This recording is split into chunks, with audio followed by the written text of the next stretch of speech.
Start. Hold on. Howdy, everybody. Welcome to West Virginia Commonplace. Today, I have with me Erik DaRosa. Now, let me tell y'all this real quick. I didn't chop his last name up because we did that little hooked on phonics that we learned in the 80s. He did it with me real quick because I was saying his last name as DaRosa. I mean, no, not DaRosa. I was saying it as DeRossi from Criminal Minds. And I don't know why I got it mixed up, but we have Erik here with us today, and he is a fellow podcaster. So, I guess introduce the show like you do your show, please, sir. Sure. So we always introduce From Survivor to Thriver. Welcome to From Survivor to Thriver, episode blank. This is your co-host, Erik DaRosa, and joining me from across the creek today is my co-host, Mark Fernandez. Okay, so there you all got it right there. That was the first shameless plug that we've ever done without saying the word shameless plug. So nostalgia right there, everybody.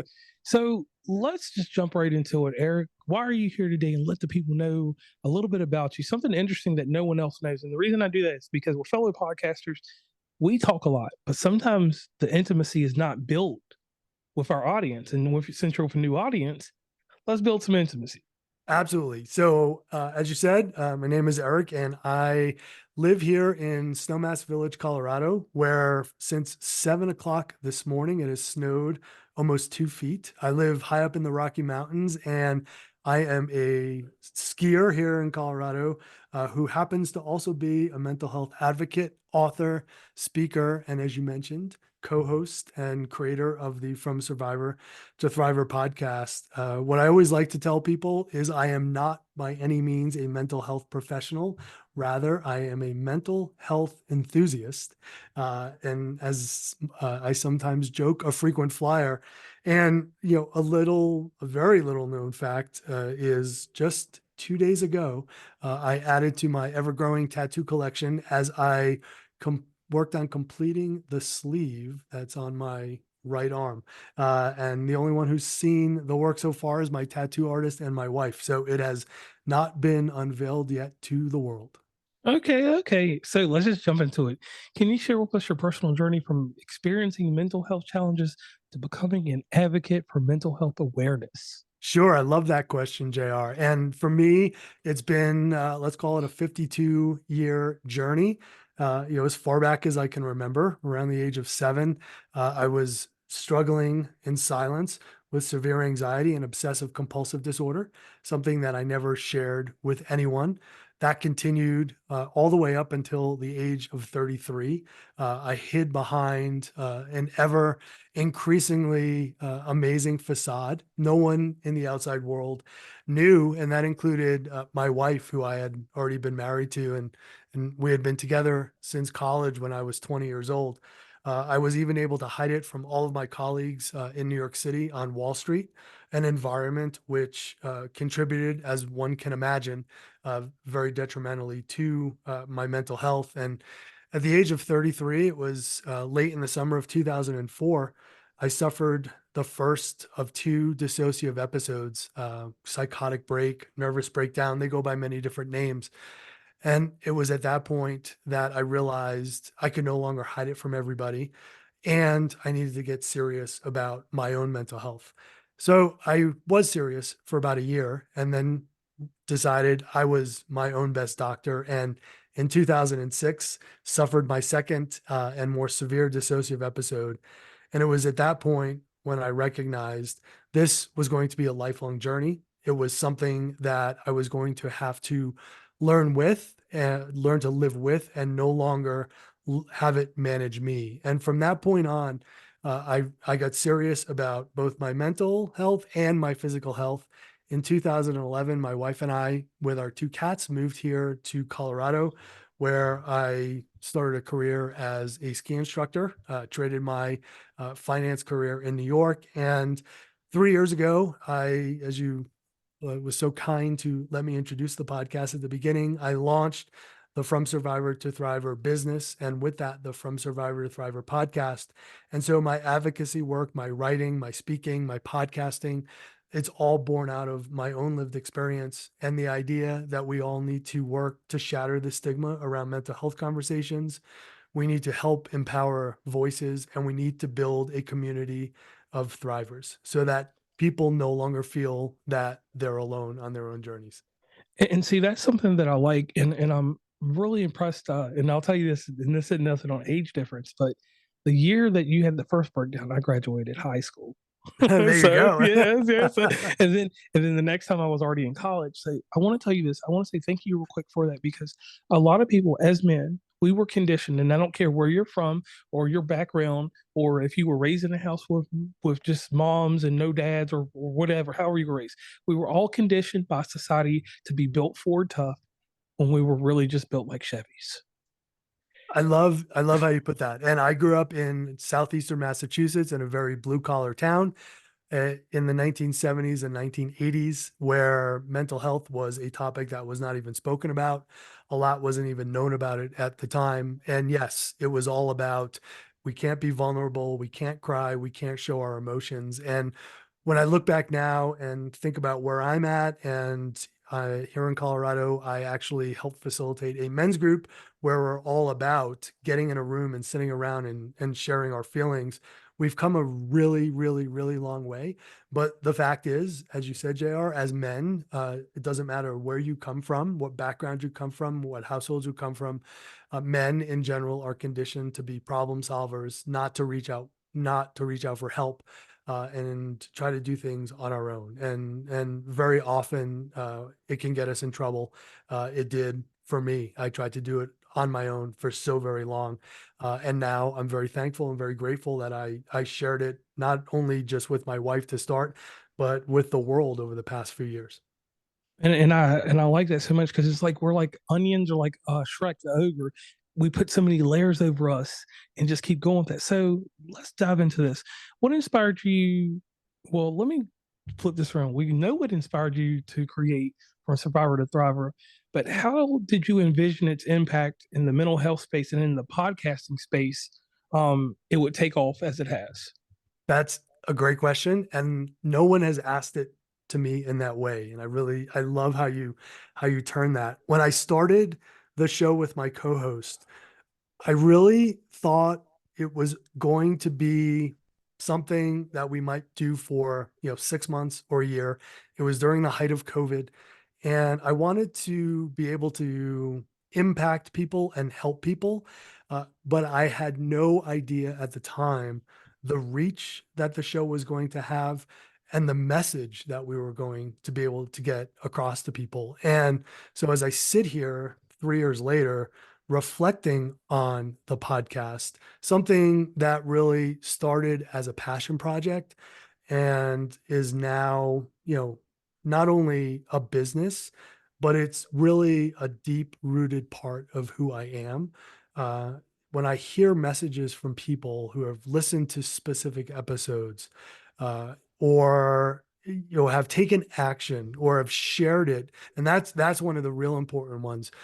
Someone who's listened to this show and has taken something from it, but then has shared it with somebody else because they themselves know somebody who's impacted either by mental health or addiction and recovery, or struggling in the LGBTQ plus community. That's really, for me, what the podcast is all about. It's really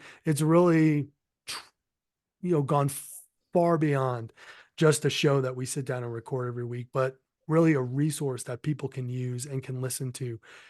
And it's helped heal me along the way. I know it's helped heal my co-host Mark along the way, from listening to stories and having these conversations and sharing in the experiences.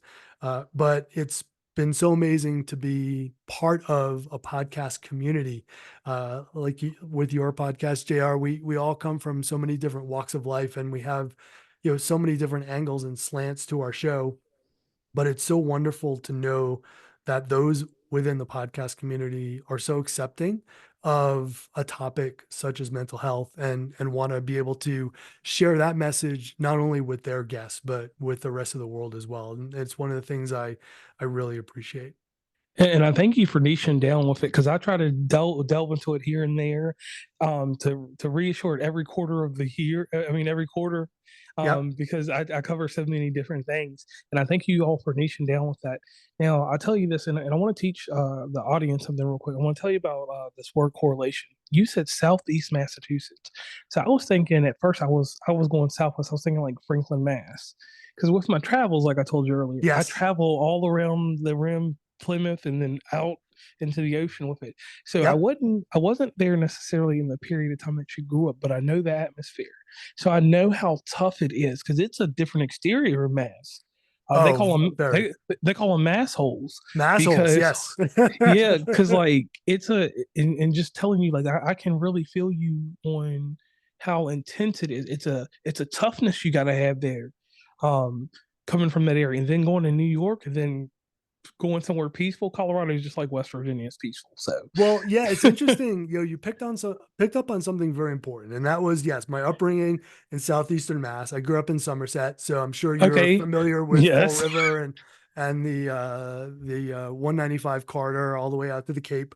So yep, that was my my childhood, and as you said, it's a really hard place to grow up, and so I was really hiding behind that facade, and then I went to school just outside of Boston and Waltham. And so for me, it was, 21 years of, as you said, being a masshole. And then I spent 18 years, let's call it doubling down, in living and working in New York City. And so whoa, the first 40 years of my life were spent in two of the, hardest, I'll call them hardest exterior places to be. And so I really had built up this defense mechanism. And, I lived in this world of, sarcasm and humor to hide my pain and to hide my struggles. And it may sound surprising to your audience, but it was actually challenging when I moved to Colorado. It was quiet, it was peaceful. The people here are very warm and inviting and welcoming. And it's taken me, I've been here almost 13 years now. It's taken me a very long time to, tear down, as you were talking about, like kind of the onion layers and the Shrek layers and get rid of those hard layers of exterior and recognize that the people here really do care about you as a person and want to get to know you as a person. And I've learned that boundaries are important, but boundaries that I've put together here are much different than the boundaries that I had on the East Coast. And yes. and it's much easier to share and open up. And I really credit the move here with being a very significant part of my own personal healing journey. And I agree wholeheartedly with that because, like I tell people, and people always make fun of West Virginia, and I tell them that being at these elevations that I'm at and the scarcity of people, you have people around you, but the scarcity of people, and when you're not, when I'm in these busy cities like New York, Charlotte, Boston, all these places, in New York and where you were at, and that whole northeast part right there, life moves too fast to me. And it's when you go somewhere that's subtle. And as I always say, it's the Midwest, and I count West Virginia because we're the North South and South North, and the Midwest entry into the East. So, like after you get past West Virginia, you start going west. Not till you get, I mean, not when you get to California or nothing, but like right where you are. Mhm. And not so much Denver because Denver's fast. No, Denver is actually, it's interesting. Denver, when I do get to Denver, it's about a 4 hour drive now. And when I'm traveling from the mountains, and I'll usually fly through Denver airport. And it is kind of interesting because I see it as slightly less of a city than the cities on the East Coast. But suddenly, when I do enter, whether it's the airport or if I'm down for 24 hours and I'm in the city itself, I can feel my anxiety levels start to creep up, and I can feel that old city exterior start to rebuild itself. And here I am right now. We're recording. I'm looking out my window. I'm watching the snow stack up in the aspen trees, and I live at 8,300 feet up, and there's not a lot here, except for ski resort and a lot of wildlife and some good friends, and it's a very peaceful place to be, as you had said, and it's amazing the dichotomy between those two environments. Yes, it is, and I tell people along with the mental structure, it helps so much. I'll give you a quick example about me, so I'm not going too deep. I had to run to Charlotte before I got this injury, and I was in Charlotte for 2 whole weeks. So I'm dealing with all of the fastness and things that go on, and it didn't stress me out until the end of my day. because I realized that I did way more than I would do in old lowly West Virginia. I got to plan 30 minutes if I want to go to Walmart or go to Target or something, or an Mhm. hour for Target. It's not like I just decide, oh, I can just go here in 5 minutes, blah, blah, blah. So, yes, and dealing with people, attitudes, and we know the whole structure of the North and South and how everybody says that there's a different common decency and things like that, but not going all into that. Let's get back to one topic. Let's talk about these dissociative episodes you've had. Okay. And what I want you to do with that is we don't have to go into great detail about them because I want people to come over to you and go over to your podcast and get in line with you on that. But I want to know, how have they influenced your perspective on mental health advocacy when you're giving it to someone, when you're directly helping someone, or you're, coaching someone along. And I hate to use the word coaching, but I like to tie it in because Mhm. sometimes when we're aiding people, it turns into a coaching event because that person sees you as a plateau to get to. Even though Sure. we don't do it as per people, we don't try to do it, but people put a plateau between you and them, and they try to strive to get to where you are or where they feel it's optimal, not normal. We're not going to never use the word normal in this show, but Yes. optimal. Yeah, Yes. optimal. There is, and I love that. I always use air quotes around it because there is no such thing as Yeah, normal. We're all sort of imperfect human beings doing our best to navigate this world. And so, yeah, when I'm meeting people and speaking to people, and we'll use the word, coaching, or mentoring people, you know, the having gone through two dissociative episodes, which, as you said, I write about one of them in detail in the book Scars to Stars, if people want to pick that up and really read what it's like to experience. But when I'm sitting across from someone, I think what it's really made me do is two things. I can really relate to someone when they're sharing their struggle. And I've been in that hole. I've been in that dark place. I understand where they're coming from, and it also makes me a much better listener, because one of the things I found leading up to my dissociative episodes, as I hid my struggles more and more from the world, was that I didn't feel as though I was being heard.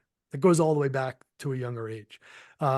And at some point, I just decided to turn off my voice. I didn't turn off the sarcasm. I didn't turn off the humor. That was what got me through my day, and it kind of helped keep people at bay, and so they wouldn't suspect what was going on with me. But I turned off my most important voice, and so having gone through those and sitting and listening to people, I'm able to not only empathize, but I feel like I'm able to empower their story, and I'm able to empower their voice, because I can hear their struggle, and I can hear, as almost as that spiral sort of starts to unwind. A lot of people that I know who deal in the mental health space, they want to start to solve the problem. They want to start to come up with answers and solutions before the person has really gotten to the meat of their own story and the meat of their own struggle. And so when I'm sitting and I'm talking with someone, I really just wait.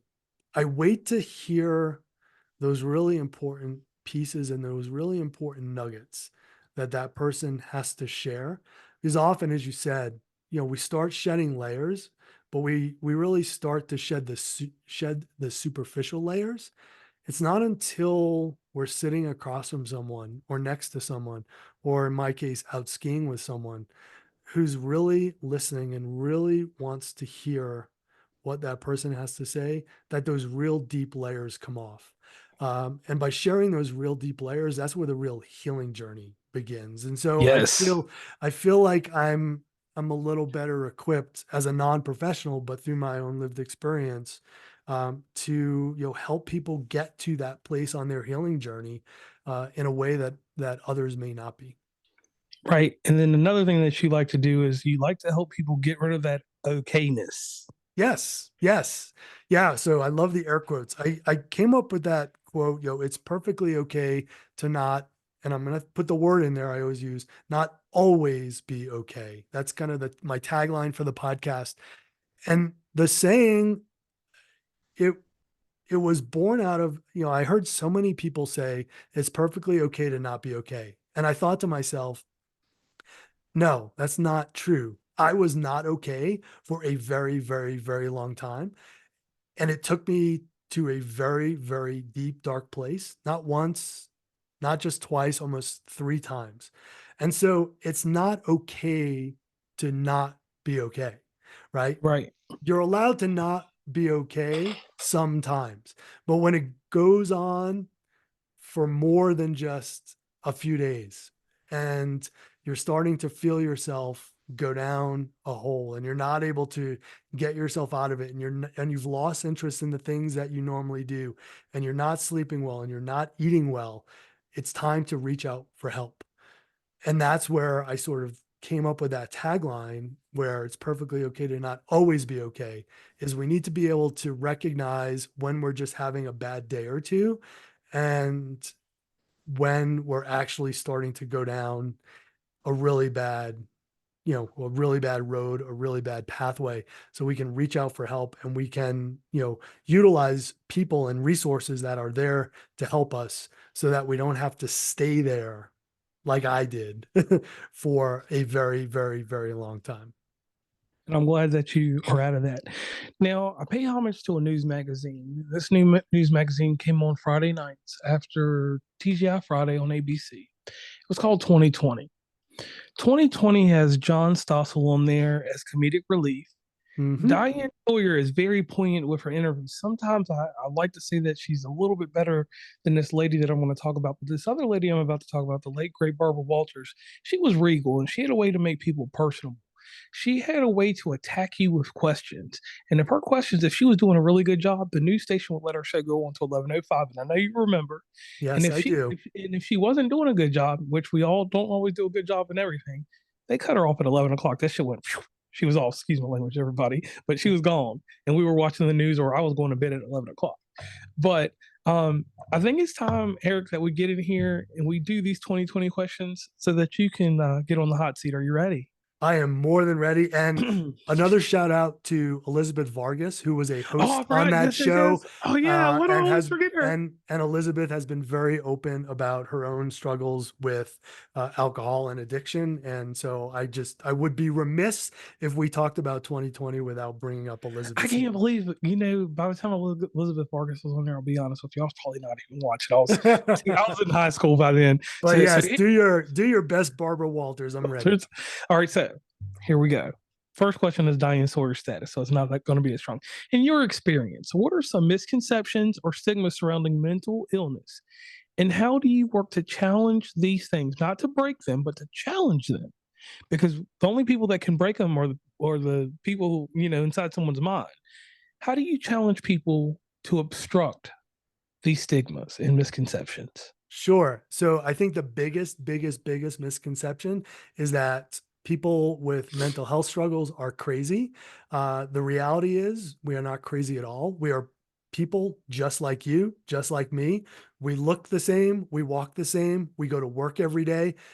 And I try to remind people, just because you can't see the mental injury doesn't mean that it's not there. You can see the physical injury, and you were talking about, right, yourself, JR, now in a boot. So everybody can see that and you can display it. When it comes to mental health and mental illness, we can't see that injury, but it doesn't mean that it's not there. Right. Okay. And I like that, man. That one was strong there. All right. Now, here's another thing that happens with anything when we come together as a group. We build communities and we build this one thing that a lot of people shy away from when they're helping people, and it's the actual portion of peer support. So, how does peer support play a role in mental health recovery, and how can individuals cultivate, what's the way I want to put this, better supportive networks for others? And I want to do it like this real quick. So, you got all that. There's people that are dealing with the issue, and then there's people that are around them that are dealing with it also. So, how do they actually get together? How would you cultivate them all into a good support network? Because me and you both with the mental health illness will always take care of each other, but the people that are at our side don't always get taken care of. Sure. I love that question. And I think of it in two ways. I think of it, one, when it comes to peer support, it's really this idea of community. And community can be however we define it. I specifically refer to it as my healing team.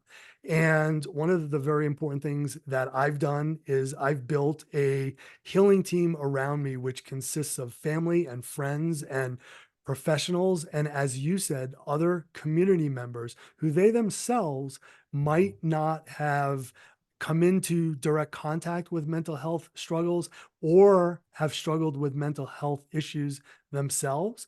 But because they are part of my community and because they are either a friend or somebody who I look up to as a mentor, I've brought them into my circle. And the most important part when bringing people who may not necessarily have had that experience before, it's all about education. And so it's all about opening up, and it's for those of us who have struggled, being vulnerable and sharing with those other people what the experience is truly like, and letting them know how they can be helpful. They can be helpful in ways that other people who have struggled with addiction or mental health issues often can't be. So it's very important when you make up your peer support group or your chosen family or your healing team that you do draw upon people who may not have come directly from a mental health background or have had experience with their own personal mental health struggles. Okay, I like that. And I had to write down in my notes the chosen family and healing family because now you got me. I'm gonna go since I got spare time. I'm about to do a whole bit on chosen family and the healing family. That right there was inspirational. The Now, chosen family one, that one I can't take credit for. Healing team I can. Chosen family comes from a whole bunch of my friends in the LGBTQ community who talk about when they come out, and oftentimes their own families may shun them or they may not have a relationship with them anymore, and so they then seek out people who they want to be and have as part of their family. So shout out to all my LGBTQ friends out there for coming up with such a wonderful concept. no doubt in that. So here goes the last question, and this is the real Barbara Walters. We all have achievements, accolades, and all kinds of things that lead to superlatives, which are rewards for some audience that don't use that word. Um, and then there comes this other part in life. And this is the rough part. It's criticism. Now, this criticism that I'm about to talk about is not the criticism of others. It's a criticism that we have inside ourselves. Now, for me, success and criticism go hand in hand, but the criticism only comes in if I don't provide the success that I've defined for myself. And that's just being a little bit different than what I was from yesterday.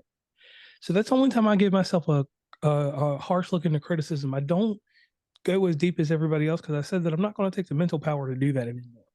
I don't have time in life to do all that unless I was out here producing $1 million show or $10 million show. Yeah, I will probably have to be a heavier critic on things. But in my life, I can kind of keep it steady. So my question to you, it's a two-part question. Define to me what success means to you, and then please correlate it with criticism, Sure. and then contrast. Sure. Compare and contrast. I feel like I'm back in business school. I love this. So for me, it's very simple. And it's from day one when we started the podcast and when I started to do all my mental health advocacy work. Success for me is defined by if I can change the trajectory of one person's personal journey, and that could be I get somebody to stay on this earth for one extra day so that they realize how important that they themselves are and they're still with us to this day. Or if I can get someone to recognize that they're struggling and they need to speak to someone and it changes the course of their journey, then for me, check the box, job done. That is success. I would say when it comes to criticism, I have always lived with a deep sense of imposter syndrome. And I always used to wonder, when are people going to figure me out and when are people going to find me out? And so when it comes to not only podcasting, but when it comes to working within the mental health realm of podcasting, the my own personal criticism is, have I done enough to deliver a strong enough episode? Have I written enough to deliver powerful enough words? Or have I spoken impactfully enough to change somebody's life in that particular moment? So yeah, and kind of tie those two things in together. I would say the success and the criticism. Every time I sit behind a mic, or every time I sit down to draft an article, or work on a book, or work on a keynote that I'm about to give, or speak in front of a bunch of high school students, I always keep that in mind. Am I doing enough? Am I saying the right words? Am I going to have that impact on people? And I can often look out in an audience. I'll hear back in emails or direct messages from people whether or not I've had that impact. And that, to me, when I've heard that, I can say that was a success. Oh man. So you got it right there. Now, to tie everything up, I want to thank you real quick for coming on the show. One thing I do for everybody at the end of the show is I give them a quick testimony about themselves. So, Eric, let's go down that floor real quick. So, here it goes. Everybody knows I always use the word fortitude. Everybody's got that nowadays. So, Yep. let's get fortitude. Let's just throw that out the door. Tenacity. Tenacity. It's a hard one. Having tenacity means that you have to have a bit of, got to be a little cunning. And with being cunning, you got to decide uh, which way to maneuver. You know, you circumvented a lot of things in life to cover up for things. We used to use the word facade, but I like circumvent. I'm a Metal Gear Solid guy. So, um, or espionage, you know, stuff like that. Oh, I like So, that. Yeah. yeah, espionage. Yeah. So here we go. Um, Taking time for yourself and realizing that you have to take care of yourself. It's the hardest human element to do. I want to tell you, thank you for doing that. And you didn't just do it once, you did it twice, you did it three times. But guess what? The amazing thing is you did it every day. You still do it every day. And not a lot of people can say they can do that. Um, no matter the methods that you have to take care of it, with the exception of, you know, creating violence or any type of disarray with people. Mhm. Taking care of yourself is a hard thing because sometimes we just want to go to these places like in West Virginia where you can throw axes and smash glass, and we want to be creative with our hostility towards mental health. And Mhm. you don't do that. You take it on the chin now. Before, you took a little hit and then you dodged it and then you put it in a closet and then you let it Yes. out. And with doing that, each time that you were building that facade and getting it stronger and basically powering yourself up like the kids do with the Pokemon, um, something happened. You got defeated. And in that defeat, like everybody says in anything, that phoenix comes out. And that phoenix is what you got today. A peaceful, more calmer Eric that seems like you surround yourself with positivity. And we all have to deal with the negative stuff regardless every day. But knowing how to set up the right boundaries, and not boundaries for peace. I hate when people say that, but boundaries for life.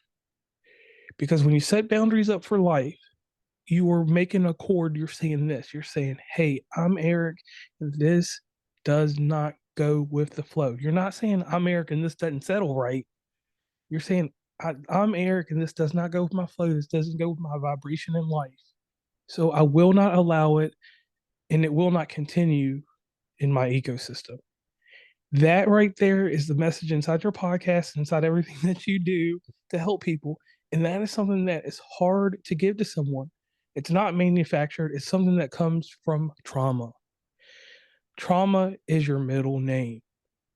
And with that, it's not a negative connotation. I'm trying to tell you, it's a good thing because you had to live it, to experience it, to feel it, to breathe it, and to know it. So, Eric, at the end of the day, smile in the mirror and just know, like, I had it yesterday, I got it today. It's a little struggle the next day or 2 days after that because the snow's gonna get to 4 feet, but I've got this. And you pass that along to everyone that they've got this, you've got this. And that's the key thing that people have to keep inside when you have to go through this mental embrace, because sometimes some people don't want that embrace. They don't want that hug. And in going through that mental embrace, you show the character of who you are. You show the bad, the good, and the ugly of yourself. And that right there is what makes you different than anyone else that hasn't done it yet. So I want to thank you for that. JR, I want to thank you first and foremost for having me on the show. And I want to thank you for, um, encapsulating that for me so well. And as you were speaking, and the image that came to mind, dating myself, of course. So I played a lot of Nintendo, and so this would be late 80s, early 90s. Okay. And I was thinking about Mike Tyson's Punch Out. It was a game Oh, that yes. I played for hours on end. Uh, and as you were speaking, you were giving that really great example of, tenacity. And you talked about the Phoenix Rising. And I was thinking for the first time, and I'm going to use this now, credit to you, that there were several times where I myself was standing in that ring, and the bell rang and out ran Tyson. And we all know what a fierce person he was, and what a hard right hand he had. And I took it on the chin from him, and I fell to the mat. And as you said, I fell to the mat not once, not twice, three times. I took a lot of uppercuts and a lot of jabs, but the most important thing, the thing that I am most proud about is the fact that I got up each time, and I got up on the last time, and that last time that I stood up, I looked him in the eye and I said, "You can keep punching and you can keep hitting me, but you can't hurt me. I am more powerful." Notice I didn't say stronger, but I am more powerful than you. And that's really what allowed me the strength to be able to help heal myself on this journey. But most importantly, to find the courage and somewhere deep within the desire to want to help others along on their own personal journeys as well. So I thank you for allowing me to share that with your audience, and it's been such a great time on your show. All right. So the last thing we do here is we pay a little homage to people in our lives that it's kind of like a little shout out we do at the end, because not everybody gets their flowers. And sometimes we think that we're giving them their flowers and it's not in a perceived notion that they can take them.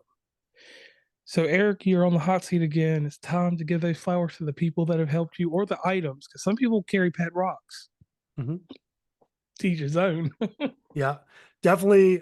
So I'm going to give about two sets of flowers. The first is to my wife. I mean, she has stood by me through the best and the worst, and everywhere in between. We've been together since 1992 when we were still college kids, and it's been an amazing journey, and I couldn't thank her enough. The second set of flowers, and he's no longer with us to receive them, but a very big thank you to Anthony Bourdain. He was and continues to be such a major influence in my life, and unfortunately for him, the pain became too great. But by watching him and figuring out early on that his shows and his books, it wasn't about the food; it was about bringing people together and connecting people from so many different pieces and walks of life and places in the world. And they all shared one common interest, which was wanting to have a conversation around a table.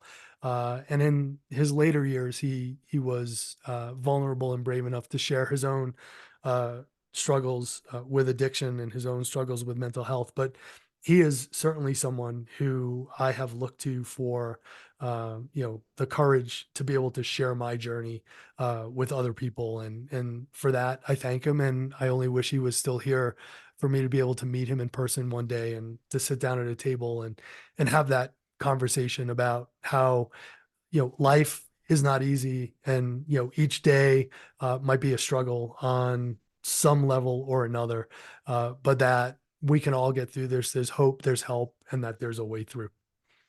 Oh, man. And that was powerful. So, like always, I'm JR, and this is Eric, and we're signing off.